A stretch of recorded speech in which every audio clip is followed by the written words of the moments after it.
Welcome to today's webinar. The topic today, this is our monthly webinar series. The topic today is Offshore Outsourcing Demystified.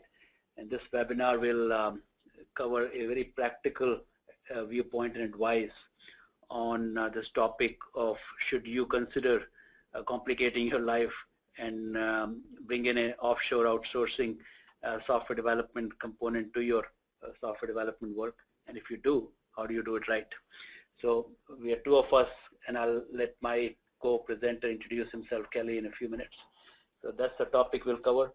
Let me cover some logistics too before we start.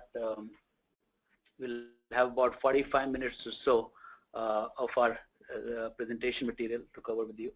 And we will take some questions along the way that are appropriate to be answered and covered along with the flow. So we'll take those questions. You guys feel free to type in your questions in the Q&A panel here, and then we'll still hopefully have 10-15 minutes at the end to take on some of the more broader questions that warrant to be held towards the end.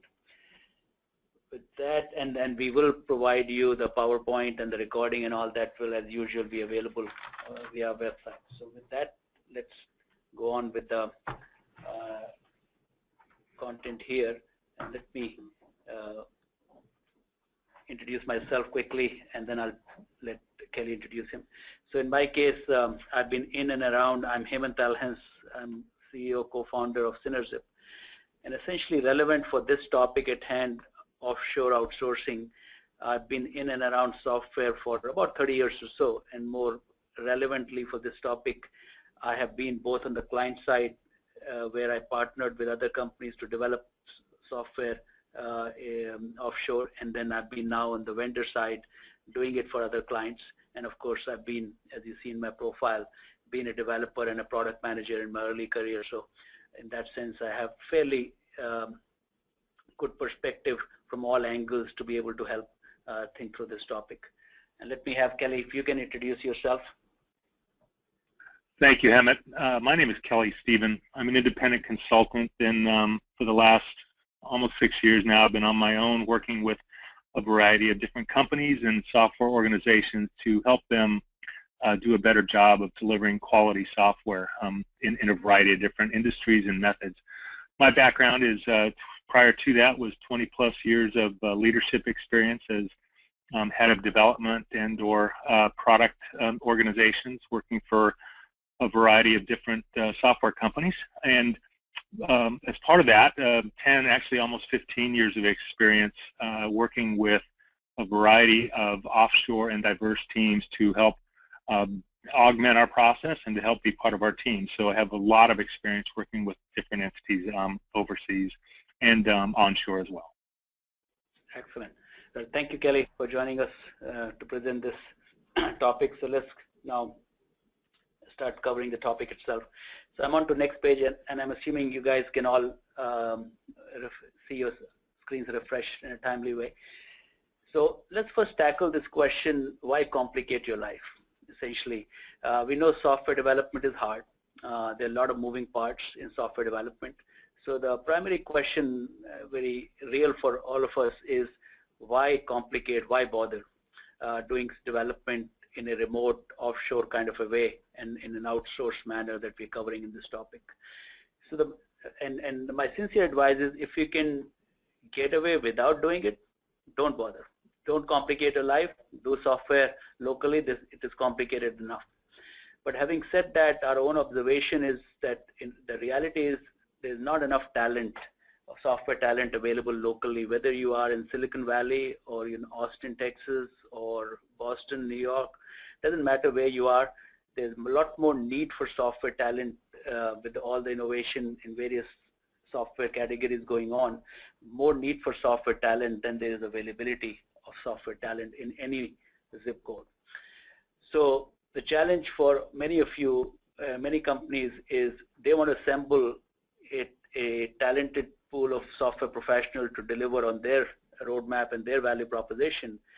And the reality is the best talent that they need may not be already existing within the company that they can tap into, or even in their zip code. Meaning, in the area, then someone can drive up and you can hire. And that's a real constraint. And the other consideration, very real one, is that while the talent is available worldwide, and we'll cover some of that with different parts of the world, the interesting, challenging software development opportunities tend to be largely these days in US. So therefore, the opportunities are not available to this talent in the rest of the world, and there is a real opportunity to leverage that disconnect. And what is happening because of these things, therefore, as you probably all of you observe, that what used to be an unusual kind of a situation of distributed software teams is more and more becoming a norm.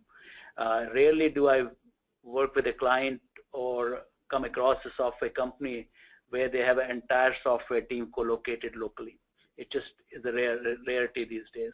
The norm is distributed teams. So the supporting tooling and infrastructure that allows distributed software development has become a lot more mature and mainstream. So essentially the way to think about this, why bother anyways, for technology companies, is that effectively leveraging the global talent pool essentially is your secret weapon. This is where you are able to assemble the right team of software professionals to deliver on your value proposition more so perhaps than your competitor can. And that's the way to think about why you should consider doing it. And like I said in the big, for whatever the right team and do it locally and not have to complicate your life with distributed software development, all the power to you. It is, I think, of course, a lot more efficient if you can do it locally. So that's the kind of a reason why to consider. Now let's cover what we will do in this session today for the offshore outsourcing, if you feel like it is worth considering for you. So first we'll cover when to consider this complication anyways. Then we'll go over some thoughts on what options to consider in terms of geographies and locations. And then we'll cover some of the prerequisites for doing it right, getting started the right way. And then we'll cover the debate around doing it captive versus finding a partner to do it with. Both are valid considerations. And finally get to some nuggets of good practices if you were to do it, how to do it right, and leave some time for Q&A. So with that, let me turn it over to Kelly to cover the first topic. Kelly? Thank you, Hemant. As Hemant has outlined here, it is a secret weapon that people can use, whether it's outsourcing locally, domestically in the U.S., or outsourcing offshore as well. But the reality is not all projects, not all platforms, not all organizations are right for outsourcing, and there's some situations that are more suited than others. So I want to go through a few examples of those and where it makes sense and most likely where it doesn't. So first thing I want to talk about is, a short-term project need. That project that's on fire, it's, a month from delivery, you've been working on it for a long time, and you doesn't look like you're going to get done. So, the typical, just throw some bodies at it. My experience is that throwing bodies at a project that's on fire isn't a recipe for success in any stretch of the imagination to quote-unquote catch up. So if you throw into that a team that's not familiar with the organization, not familiar with your product or your platform or your software, and then even add to that potentially, if you're looking at offshore, the idea that that team could be 12 hours difference from you, or 10 hours or 8 hours, depending on where you're at and where that team at, it's probably not very suitable. There might be a situation where, QA only would make sense, back end to do some performance testing, and like if they have tools. But more than likely, if you're just now going to sign up with an offshore or outsourcing team to help with a short-term need for a longer-term project, it's probably not going to work right. Second potential one is team augmentation and potential growth of the team. That is very much a good idea. Using offshore resources, we can provide a lower cost opportunity and a lower cost resource pool so that you can get more bang for your buck. It's very much an idea that makes sense, and whether, wherever you want to do that, there are a lot of resources, whereas Hemant just said, this is an opportunity to expand the talent pool that may not be available to you domestically. If you're looking at a situation where you're going into a new technology or potentially a new target market but have no experience in that area at all, outsourcing is a great candidate for that. And I would argue that doing it offshore as well, because you can do a quick proof of concept potentially to validate the technology or the platform, like if you're going mobile, for example, and you don't have any experience in that, or you're going into a market that you have no experience, there might be partners that you can work with who have experience in that market. So it's definitely a good opportunity there. Similar to that, and maybe part of that, if it's an R&D effort or just a proof of concept, and you have a team of people who is working to drive revenue into your organization, and they know your product line very well, and you got to keep them focused on maybe some new initiatives that you're doing as well, there might be an opportunity then to use an offshore or outsourced company to actually do some work to validate and do some proofs of concept. And if you do it offshore versus domestically, you could do that for very much lower cost than you could domestically as well. So it's a good potential investment to kind of kick the tires on new technology or new platforms that you want to look at as well. A lot of companies in the U.S. are under great budget constraints. They want to grow, but they have some limitations on cost. The P&L is really driving a lot, especially if some companies aren't growing revenue as wide, as big and as fast as they have been. So there's always pressure on budgets. You can augment your team with some offshore resources with an outsourcing group and lower your expense quite a bit. And just use them as you would, people in your own organization, and that works out really well. For ongoing maintenance, that's a potential. The idea there would be you have to invest in your partner, whether it's especially if it's offshore, they might be on a different time zone. You need to invest in them to make sure they have the knowledge. But if it's maintenance, where they might have to actually work on, production support issues, if you will, you need to make sure that they're available during the time that these calls might come in, or be able to respond in a timely manner, so that somebody who calls or emails in with a critical issue doesn't have to wait a 12-hour shift in time until they get the response that they need. So I think the maintenance is a good example of one, but that's more for a longer-term investment. And what you get with the benefit of that is the folks who are in your organization who have more than likely very close, or more closely aligned with some of your customers, they can have the opportunity to work on new initiatives, to focus on new development efforts, and you still can keep the lights on by having your maintenance done by another resource. So that's some of the situations and some of the candidates where it might make sense for you to look at outsourcing and offshoring as part of that as well. Emmett? Great. Cool. So let's cover the next part of it now, what options you have if you were to consider, for the reasons that Kelly cited, some flavor of offshore outsourcing.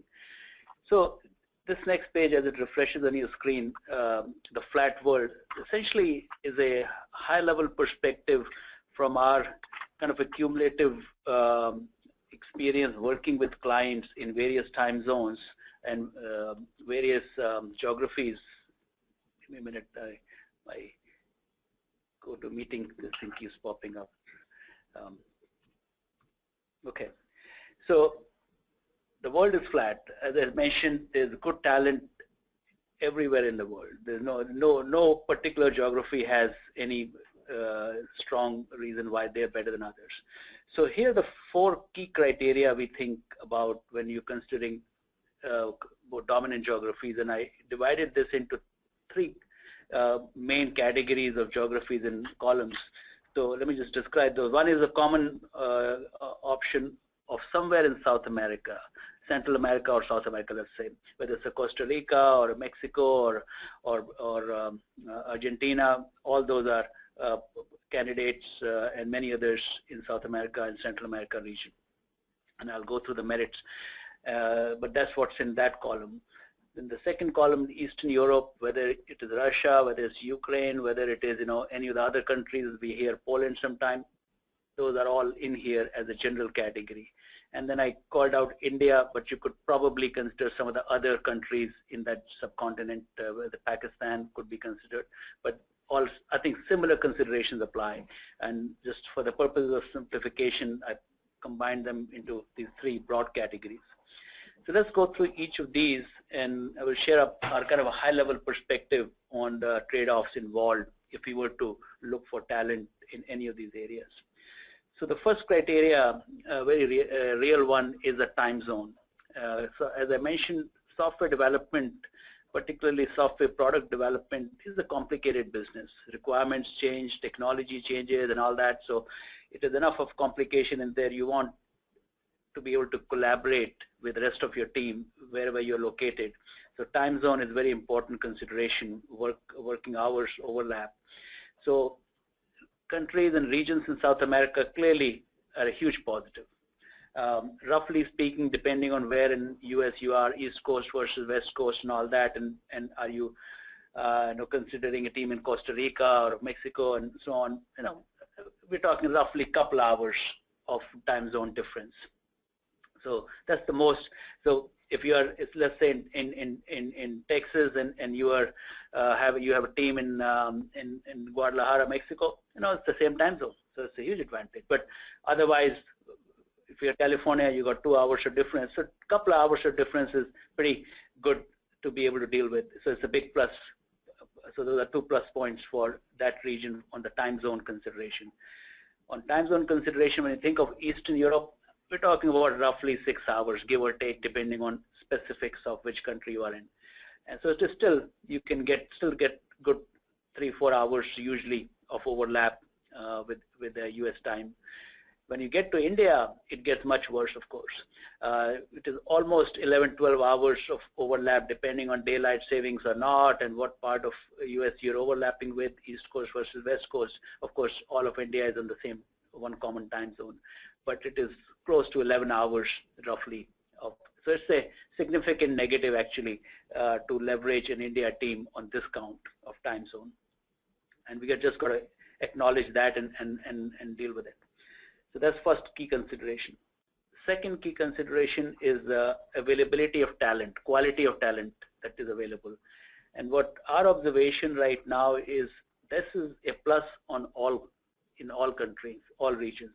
You can find really good talent in Eastern Europe, you can find really good talent in South America, you can find really good talent in India, and as you can do in West Coast or East Coast or anywhere in US. So talent, I think nobody has any kind of leg up on. You can find talent anywhere, and that's a very important point actually. The third consideration is scale, and which is how big a team do you need. And this is where you start seeing some more differences across these regions. So our observation is, if you are considering South America countries, Costa Rica, Mexico, and so on, or for that matter, Eastern Europe, if you only need a small team, let's say 10-ish person, somewhere in that you may start with a 3 or 4-person team or get to 10-person team. So, but your aspiration for the life of your engagement is not much more than 10-ish. I think you're fine with these countries. I mean, they have enough of a talent pool. You can assemble a small team and do very well there. But if your aspiration is to have larger team, get to 20, 30, 40, 50, in some cases even bigger teams, then I think India becomes a much more of a logical choice because of the size of talent pool that is available there. And otherwise, it becomes very hard if you need a 50-person team. To get to a 50-person team in Costa Rica or for that matter in Ukraine, I rarely find that to be the case. And of course, in India, getting to a 100-person team, it takes you a couple months to get to that. So scale of, and again, you have to look at your roadmap, which is not where you start, but where you want to end up, what size team you want to end up. So there, India is a better choice. And the fourth consideration is economics, cost. So these are rough numbers normalized to a US, if you say the fully loaded, and do apples to apples comparison. So if you do fully loaded cost of a mid-level software professional in US, and let's just call that as one, and let's ignore the fact that there's a difference whether that person is in Austin versus Palo Alto, Silicon Valley area. So ignoring that difference between US regions, if US is one, you probably have 0.7 kind of a equivalent cost if you were in any of these South American countries. You have probably similar, a little higher maybe in Eastern Europe, and you have significantly lower still in spite of rising cost in India every year to about 0.4 or so in India generally. That's our kind of cumulative experience. So those are the trade-offs in these considerations from each of these regions. And we'll be happy to take any questions. And let me just scan the Q&A panel. So I don't have any questions right now on this particular topic. So let's move on to the next section, which is once you decide which options to consider, now the question becomes, how do you get started and how to do it right? So let me cover that topic. So the preconditions, the prerequisites for getting started, the important point here is that in the longer term, and for now, let me just provide a disclaimer. I think for the rest of this session, most of our comments and content will be applying to India, because that's where I have most of my first-hand experience, and I think, Kelly, you probably have broader experience. But in this case, most of the content here will, and you guys listening to this webinar can probably extrapolate a lot of these ideas, and they will generally apply to other regions also. But most of the content here will largely apply to our deep experience with the India-based offshore outsourcing. So doing it right, the prerequisites or preconditions. So in the longer run, you can pretty much, in our experience, you can pretty much do any kind of work and get away with a lot of what I should say, fluidity in your process and all that with a team in India. I don't think there's any issue in the longer run. In the short and longer run, I mean, more than 6 months. It takes 3 to 6 months to kind of stabilize an engagement. But in the short term, which is within the horizon of 6 months or so, if you want to be successful, here are 3 very straightforward criteria or preconditions that you got to satisfy. So let me go over each of these 3 for important prerequisites for being successful in the short term with a India or in general offshore outsourcing engagements. So the first one, and I'll list them here, then I'll spend a few minutes on each of these to illustrate them. The first one is make sure your what is well-defined, reasonably well-defined, which is what you want to build is reasonably well-defined in the near term, for the near-term engagement. Second is make sure you have a reasonably good distributed software development tooling and infrastructure in place. Without that, you can't be successful in the short run. Third is make sure you have a reasonably solid owner or a champion on your side, in the US side, who is willing and enthusiastic to work with an India-based team. So these are 3, probably only 3 real requirements to be successful. And let me kind of explain these a little more. You guys ask any questions. So first one is if you're building a cake, and that's what you want to build with an offshore team as an illustration, you got to be clear to yourself and be able to communicate it to your India-based team. In this case, are you building a cupcake? Are you building a birthday cake? Or are you building a wedding cake? And this is very simple sounding, but very important that unless you are clear and you can articulate that vision to your remote team, chances are they won't have the context in which to interpret your software requirements. They will over-engineer. If you're building a cupcake and they think you're building a wedding cake, guess what? You'll see a lot of over-engineering. On the other hand, if you really want to build a wedding cake and they think you're building a cupcake, you're going to have a lot of shortcuts. You'll have performance and scalability issues. All kinds of challenges will come. So it's very important that you are clear to yourself what your vision, where you headed, and you are articulating that to the remote team, that this is the context in which to interpret requirements and to what this is where you headed. Extremely important to be clear on this in the short term when you're starting out a new engagement. So that's the first requirement. So, and in addition to defining the overall vision of which cupcake versus wedding cake, other thing to be clear on what part is to be clear on the initial few steps. Now this is a couple of graphics I picked up from Jeff Patton, who is a thought leader on agile practices. And he describes the 2 alternative ways of thinking about iterations. One is what he calls the top half of the picture, which is you're building a picture incrementally. Second is you're iterating, which is more of a classical agile thinking, that you're doing full end-to-end kind of a picture and then just filling in more details with each iteration. But either way you look at it, you have to make sure the remote team that you're going to work with, you define the longer term vision, which is what picture you're painting. The analogy I used was the wedding cake versus cupcake. And then in the first few steps are reasonably well defined, so the stories and the scope and the features are well defined, at least for first 2 or 3 iterations. So team knows what they're going to be delivering, and then after that the feedback loop starts working very well. So just make sure you define the longer term vision well and define the first few steps well enough so that the remote team can contribute effectively while they're going through the learning curve with you as they deliver on your vision. So that's the first prerequisite to be successful with a remote or offshore outsourcing, is to have this part covered.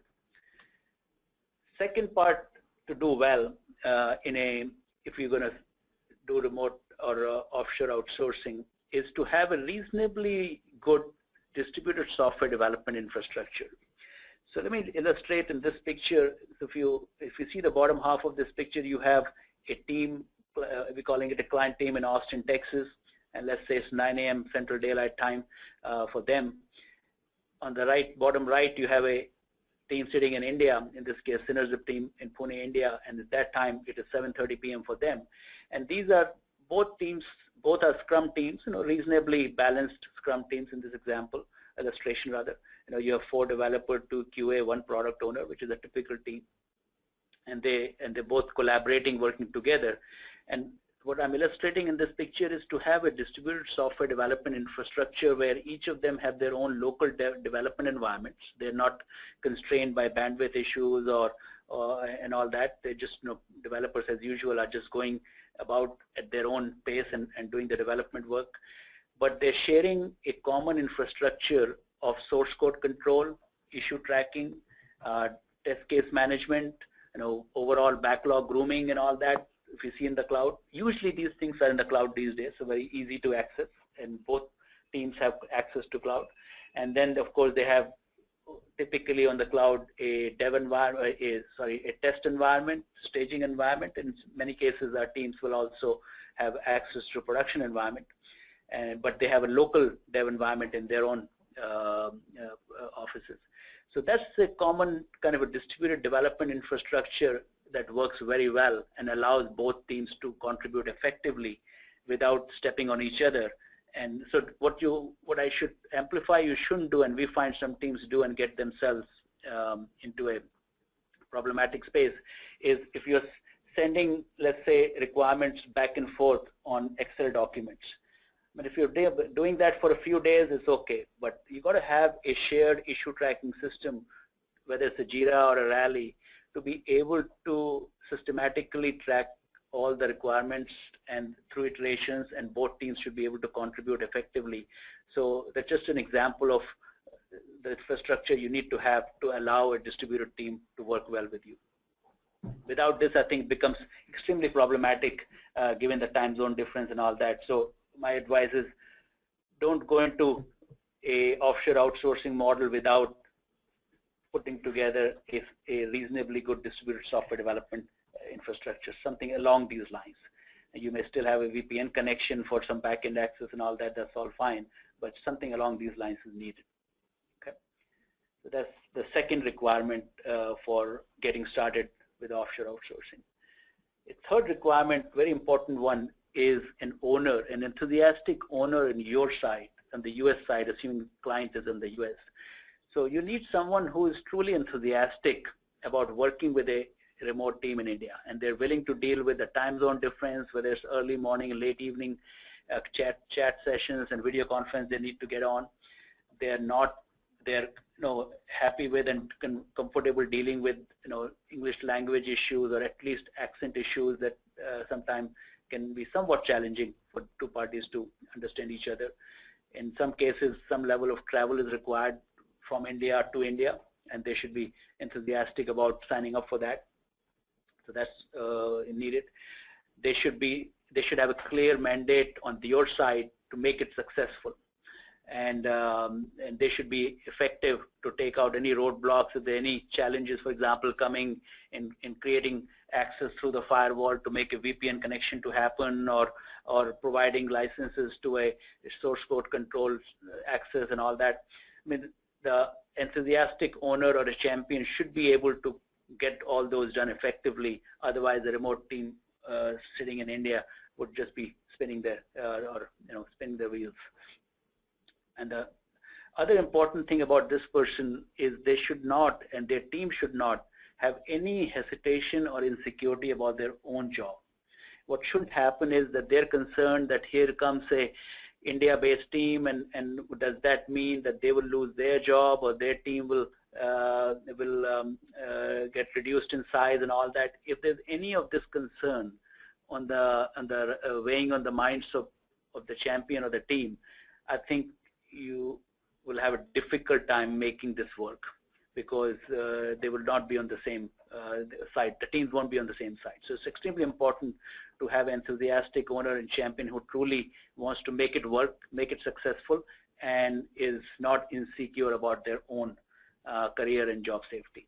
Otherwise, this is just comes in the way, and we've seen it consistently. But other part is they don't have to be of Indian origin. I mean, there are a lot of clients we see who are very effective in these roles, and they just don't need to be of Indian origin. So you don't need to find someone who has lived or worked in India to play this role.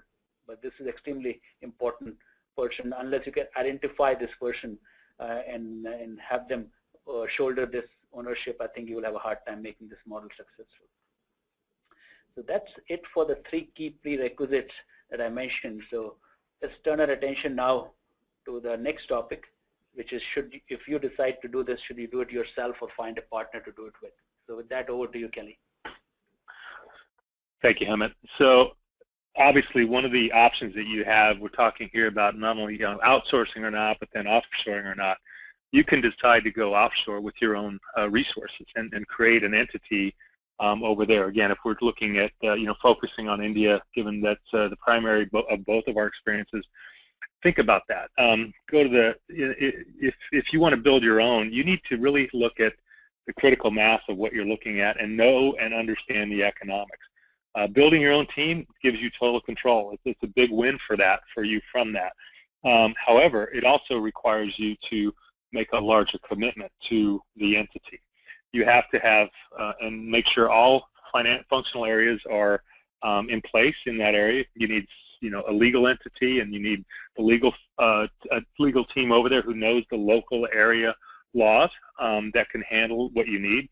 You need local HR. You need local facilities to make sure that you have a leased office, or if you want to purchase an office as well. The accounting function that has to go with there. You have to manage payroll and all that. So it's not just a technical development team or QA team or a technical support. You have to have and commit to having all resources over there. And what that means also, just think of that, it also means then all those different functional groups in the U.S. now have a burden of managing another team in a distant land. So keep that in mind. Using a partner allows you instead to focus on your team and the area that you need help the most. So if it's a development team that you're looking to augment or to work with your team, you can have that, and it's just the technical team that is burdened, if you will, by, for the most part, of working with that entity. But then, they're the ones getting the benefit out of it as well. What you have to really do is model your entire investment and make sure you cover all your costs as well.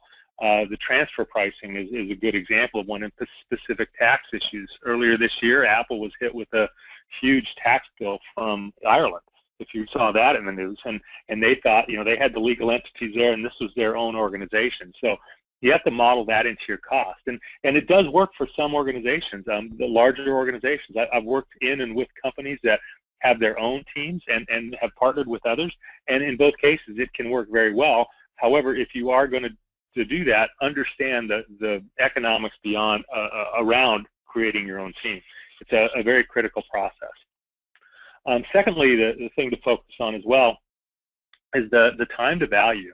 How fast can you get up and running? If you're going to start from scratch and build your own organization and your own team with everything around that, it's going to take you at least 6 months, and that's probably a very not a conservative estimate. It's probably going to take you longer than that. You have to build the infrastructure. You have to hire people across the board on everything. You have to make sure you get a facility and get the connectivity that you need to your organization. It's a commitment.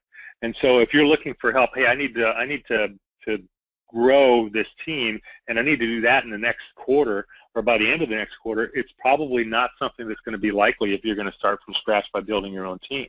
A partner should be able to get your team up and running within weeks, and sometimes it'll take a couple months if you're looking at a good-sized team and they have to go out and get those resources. So keep that in mind. It's typically not going to be overnight, but you have the ability to get up and running a lot quicker by using a partner, and that's a lot of times the big benefit of there as well. If you do go with your own team, and it goes back to using a partner instead, what are you really focused on here? Let's keep your eye on the ball. In a lot of cases, you're going and companies are moving offshore for a specific functional area. We're talking technology, right? So it's a product development team, a software development organization that might have business analysts, database analysts, programmers, software quality assurance folks, all that, and those teams, that's going to be the primary focus of a team in the U.S. that does that same thing. It's like for like. It's not going to be a distraction. It could be a distraction for your organization to have your own team over there, because then it widens the points of contact. Your HR folks, your finance folks, your legal folks domestically have to be engaged and working with their partners in India if it's an owned, or again, assuming India, if it's an owned resource and an owned company. If you're working with partners, that touch point and that connectivity is very limited to the team that is working with that group day to day. It really allows you then to focus on your business needs and to instead, especially the folks who aren't involved with the India team or the India partnership, they can just work on what they need to do to deliver value to customers. And for your organization, since you're the ones who need the work and your development team needs help, you're the ones who are getting the benefit out of it. So it's a much better arrangement in a lot of cases to have a partner. Another thing to consider is, again, if you have your own company, attracting and retaining talent is very difficult sometimes. If your company is well known in the U.S. but not well known in a foreign land, you're going to have an uphill battle to bring in top talent, because there are a number of worldwide known companies that are dealing in many global locations. You'll be competing against that. There are a number of companies focused in India who have a very good and solid reputation within India who are getting top talent. You have to go compete with that. And you're going to go in and compete with as a new entity and as somebody who doesn't necessarily have the name cachet that other companies do. So it's very difficult to attract that talent to begin with. Also, without constant and solid leadership, turnover can rise dramatically. Folks who are, really focused in India and have worked there a long time, whether it's India or other places, I'll talk about this in a minute, having the right leadership is solid. And that's where a lot of these companies have an edge against you on retaining and grabbing that talent. Typically, also if you're dealing with a larger company, they'll have multiple clients and multiple technologies and job types. So for retention, the company itself will have a better career path potentially for the employees. So their ability to retain and to keep those employees and not have a high turnover, they have a much better opportunity to do that than you might have as well. As I mentioned, leadership is critical. You need, as Hemant mentioned earlier, you need leadership domestically who are committed to working with the India team and not threatened. It's very as important, if not more important, to also have very strong leadership in India. I've worked with organizations in India who have strong leaders. I've worked with owned entities in India who've had strong leaders, and it works very well, and it's a requirement of doing business successfully over there. You need that. It's just crucial. So make sure, regardless of whether you partner or whether you build your own team, make sure that you have a solid leader in place, and that's not only of your team if you're using a partner, but also of the entire organization. Again, that goes back to retention. That goes back to having the best pool of talent. It goes back to having the best processes involved, so you're going to be able to get your projects and get your work done in a timely and consistent manner that's really going to meet the needs and of what you're looking for. Emmett? Great, thanks. So let's move on to the, having covered now the trade-off between captive versus finding a partner. Let's talk now, let's say you decided to do it and leverage the talent pool that is available globally. And so what should you do? What are the good practices we have observed over the years to get it right and be more, which improves their odds of being successful? So we'll cover a number of these now in this section. So first one is Agile. Follow some version of Agile software development, and the essence of Agile, as you all know who follow Agile, it's a collaborative partnership. And so while the traditional Agile used to be co-located team, it has long evolved to the point where distributed teams is a norm in Agile practices. So let's kind of go through each of these specifics around following good Agile practices. You got to tailor the Agile flavor of Agile you use for your teams. You know, specifics of practices you agree with your team, remote team, whether it's with a partner or captive, what right practices you're going to follow that are appropriate in your environment. We found 2 weekly iterations are good. They work well. Extremely valuable to have that cycle of feedback. Sometimes you can be very effective with even a weekly iteration. And that's probably no different than doing something completely local. The size of the iteration, 1 week versus 2 weeks, is you know, both are valid in different situations. Third point in this of Agile practices is some teams, whether they're vendor or otherwise, tend to skip retrospectives. We strongly advise not to skip retrospectives. That's a very important part of where the feedback actually happens. So in fact, you should probably pay more attention and do retrospectives, given that the teams are remote. Do a little more diligent retrospectives, allow everybody to speak up and all that, so that you can actually pick up on the corrections, course corrections required. Next point on following good Agile practices of collaboration is encourage travel in both directions. We know it's a long flight, it's expensive, it's a pain in terms of inconvenience, but it is well worth it. So you can start in the beginning and keep some sort of a periodic routine of quarterly visits, and they ought to be in both directions. So our observations is, if someone is coming from India, let's say a developer or a QA or a product owner is coming from India to US, I think roughly 4 weeks is a good number. 2 weeks is okay. You can extend it to 6 weeks, but 4 weeks is a good kind of a number where it is long enough period for them to spend some time, understand the context here and all that, and therefore be effective when they go back. On the other hand, if you are going one of the, let's say a product manager or an executive or a development manager, whoever from the US side is going to visit India, our observation is 1 week is probably adequate. That's enough for them to spend time, face time with the team, provide a context or roadmap and vision and all that, and accomplish the objective. So it's important, but it's important to make it happen and do these routine travel in both directions to allow the teams to gel and be collaborative. Next point on collaborative Agile processes, allow many-to-many communication, meaning the teams on this side should be talking to teams on the team members on the other side. Don't try to force the channel of communication through a single point of project manager and all that. I think that ends up not being very scalable and not effective.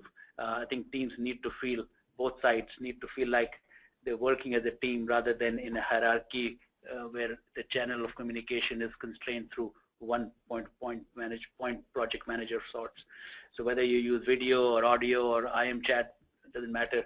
all those are valid, and there are many tools available for each of these, video, audio, and chat sessions. So use all, and the newer tools keep coming up, so keep up with that, but encourage many-to-many communication.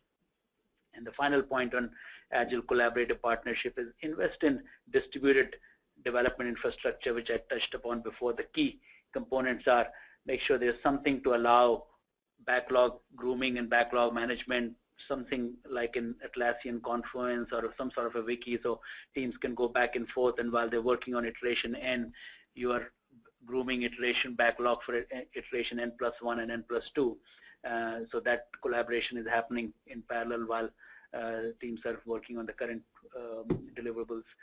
Similarly, you got to have something to systematically track the work, which using some sort of issue tracking or requirements tracking system, whether you use a Jira, which is most common these days, or Rally, or any of the TFS. There are many tools.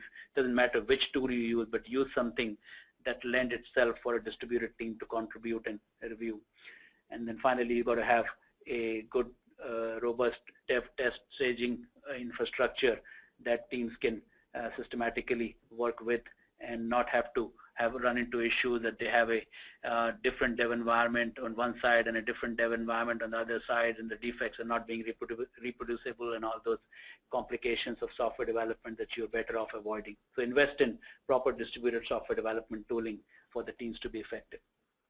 So that's the first kind of general point. Follow some flavor of Agile that lend itself for distributed collaborative partnership. The second point, very important, related to Agile practice and to do it right, is avoid splitting your Scrum team across the geography or time boundary. Extremely important point. So let me explain this in this graphic, hand sketched.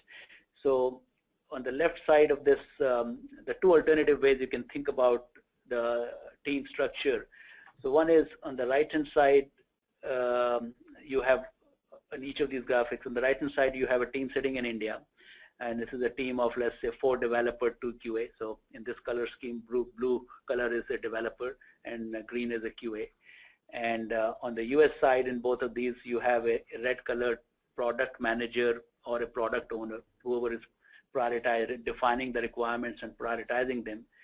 So one alternative model, which is the left half of this page, is you have a product manager or a product owner on the US side, and someone in the India Scrum team is functioning as a proxy product owner, meaning they have understood enough of a context and requirements and all that, so they're available in their daytime to rest of the team in India to clarify requirements and all that, so the team is not bottlenecked in their time zone and can be continuing to do their development tasks during their daytime, and then of course do regular demos and all that. So the left side of the picture works pretty well, no issues. An alternative variation is on the right hand side version, where you actually have a product owner within your team in India. So in addition to your 4 developer and 2 QA, you actually have a product owner also right there, and we have that in many of our teams. And that product owner is joined at the hip with the product manager. And let me just clarify for many of you that in case the terminology of product manager and product owner is confusing, the Agile community has gone kind of a little evolved, and it is much clearer than it used to be some years ago. So product manager is an outward facing role of someone who is managing the product roadmap and somewhat commercial issues related to prioritization, pricing, those kinds of things. So somewhat senior outward facing person who owns the product vision and product roadmap. Product owner is a more technical inward facing person who sits day to day with the team and is helping teams break down features into stories and write acceptance tests and be available all the time to the team to clarify requirements and all that. So that's essentially the breakup, the terminology that has come about now. So product owner necessarily has to be close to the development team. So in this picture on the right, we have a product owner often sitting in India with the team, but they're joined at the hip in this red kind of arrow connection to the product manager on the US side, and they may sync up twice a week or thrice a week, but they're available. Either of these pictures work They work very well, no issues. But the important thing to note here in both cases, both alternatives, you're not splitting the dev and QA across time boundaries. Dev and QA people in the Scrum team are sitting next to each other in the same time zone, in the same geography. And it's not impossible to make it work by splitting the team, but we highly recommend not to do it because it just makes the teams a lot more effective. So that's our second kind of advice on how to make the offshore outsourcing work is this. The next topic is to match the skills with your team roadmap that you want to cover. So the important point here is common error some teams make is just because the talent is a little more cheaper in India, because you can hire a senior software professional at half the cost of a similarly qualified professional on the US side. Some teams err on the side, might as well hire a senior guy. Our advice is assemble a team that you need to do the work you need to get done. If you're going to do cutting edge R&D work, by all means hire black belts in India. You can do that. On the other hand, if your work is routine maintenance, enhancement work, you don't need black belts. Don't hire black belts just because you can afford to hire black belts. Because pretty quickly what's going to happen is these black belts will come in thinking it's interesting work, and they will lose interest because the work is not challenging enough given their experience level and their seniority level, and you will have turnover in the team. So pay attention to assembling the team that you need for the work you need to get done. Next point is handling software requirements, and I'm going to pick up pace a bit as we are just 10 minutes away from our scheduled time to wrap up. So the net of this is there are three ways that you can handle how the requirements get handled across distributed teams between time zones. So one is that the client on the US side is providing high-level epics or high-level requirements, and the team sitting in India is fleshing them out with detailed stories and all that, and that works well so long as you plan that way and there's a product owner or someone available on the India team to do it. I mean, you can't not have that and expect this to happen. Second alternative is that you have same thing. US team is providing, which are they're close to their own customer. They're providing high-level business requirements, and there's a US-based product manager or a product owner on the vendor side in US, and we have that in our teams often. And that person is doing the detailed stories, breakdowns, and all that, and that's fine. That works very well. You just have to plan accordingly. And third alternative is that both product manager and product owner functions are being handled effectively on the client side, and you just have a proxy product owner like we described in the previous picture, and all the details are stories are being defined by client team, and they're being put in the Rally or a Jira, and the Scrum team is picking them the backlog directly from there and delivering from sitting in India. So all three are workable. You just have to be clear which one you are using, and not have misunderstanding that who's going to break down stories or who's going to write detailed requirements. That's important. So I'm going to skip through next 2 pages since I described in words what these are, and turn it over to you, Kelly, to cover other 2 practices here. Yeah, a couple things on communication that I want to focus. I'll be brief here, but the idea that the frequent communication has to happen. It really has to happen, and typically, find a time that works for both sides. Especially in India, I'm on the West Coast, so there's either an 11.5 or 12.5 hour difference. So you just got to find the time that works for you, and it's pretty easy to do. You'd be surprised.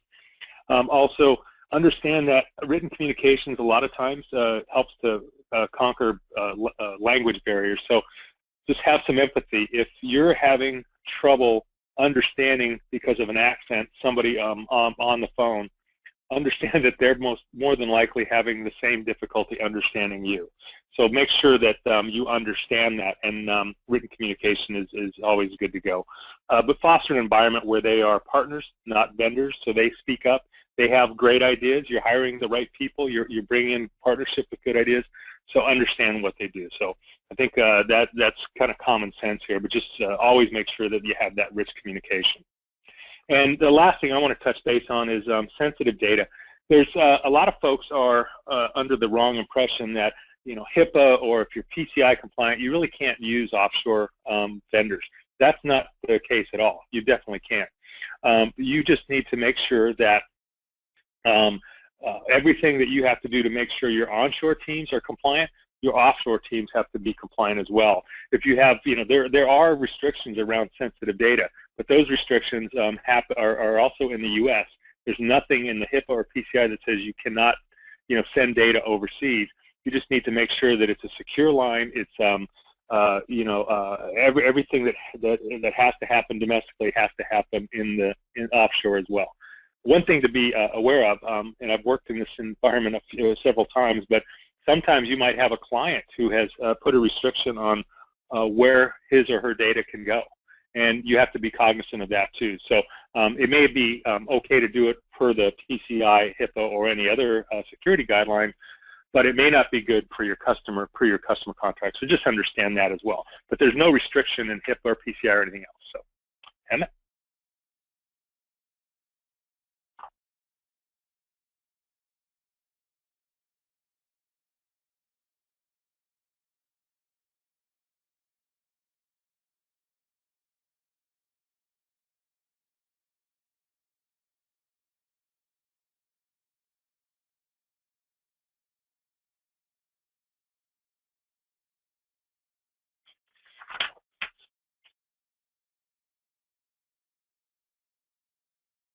So I think Emmett might have had some communication issues, but really what we're looking, oh, sorry. I just realized I put myself, thanks Kelly for pointing it out. So what I was saying was that if you're going to leverage the talent pool worldwide, then do it with a positive outlook and in a very collaborative, positive way. Celebrate the diversity that comes with it. And whether it is Diwali time in India, which just happened a few weeks ago, and there are a lot of fun events that teams do leading up to that festival. Participate in that. You see some pictures of our teams visiting each other and having fun with it. It goes a long way. And similarly, next page of pictures, visit them regularly and just be part of, embrace it wholeheartedly. It will be fun for you, and it is very encouraging and fun for the team on the other side. And I don't have pictures here, but I have situations where the teams come here and they're part of the Halloween parties on this side. I mean, it's just equally fun. So just do it with that kind of an outlook of a collaborative partnership and celebrating the diversity rather than having to do it because you want to reduce cost. So that's it for what we do. And I can say that the food is great. Yeah, not to forget that part. So we have a few more minutes before we run into the scheduled hour, end of hour. So let's take a couple of questions. So Kelly, if you're ready, I'll pick a few questions from here that might help the audience better understand. Yep. So one question that comes up is this question of multi-vendor. Should you go with one vendor? Does it make sense to not put all the eggs in one basket, or multi-geography, multi-vendor? What's your advice for people? Yeah, I can take that one. Yeah, my experience has been that it's probably wise to limit your risk and exposure by not having, or excuse me, maybe wise to have limit your exposure by having multiple teams. So I think it can make sense whether they're in the same geography or not. However, usually that only works for larger organizations, because then, one team is a challenge, as we talked about, to manage. 2 or 3 teams are more than a challenge. I've worked in an organization where we've been in 6 different time zones, 3 in the U.S. and 3 offshore, and it made it to be extremely difficult to just get a meeting together where everybody could be on the same page. So if I had quarterly meetings with my teams, I'd have to do it twice, 2 times, because one to fit these 3 time zones, one to fit this. So it can happen, but typically that's better for larger organizations, not for most organizations, because it increases the management challenge. Okay, excellent. Thanks, Kelly. Let's take another question, which is, can India teams work on U.S. time zone to increase the overlap with the U.S. team and reduce that concern? So let me answer that question, since we deal with it often. So I think that's certainly possible that in some cases, at least our teams will work in a way that they start their day late. Late meaning around 11 a.m. their time, and they'll work till about 8 or 9 p.m. their time to increase a few more hours of overlap available to the US with the US client. So that's up to that point is workable. What we have observed is any more if we expect them to work US hours, meaning their night time, I think that becomes a cause of high turnover. So senior software professionals who have options, alternatives of other jobs in a sustained basis don't want to sign up for night shift work. And that just, you will not be able to attract good talent, and at a minimum not able to retain good talent under that scenario. So we have generally observed it's not a good idea to require them to do night shifts. While certain level of overlap, like I described, is normal, and the teams are very happy to start the day late and all that, but otherwise don't push for night shifts. I think there are a few more questions, but I think we'll just have to postpone. You guys feel free to ping us for further conversation. We can help elaborate any of these topics. Let me just bring up I'm going to skip through the Synerzip introduction page here in the interest of time, but want to just mention to you guys that we have another webinar coming up. So we are skipping December with holidays and all that. So the webinar in January to start off the year on a fresh topic is microservices, how to really apply it to solve real business problems. It's an interesting topic, and we have to really put technical professionals from our team to cover this for you guys. So with that, let's wrap up today's webinar, and if we don't talk to you next month, happy holidays and happy new year. We'll see you in January. Thanks. Thanks, Kelly. Thank you all for your time. Thank you, Hemant.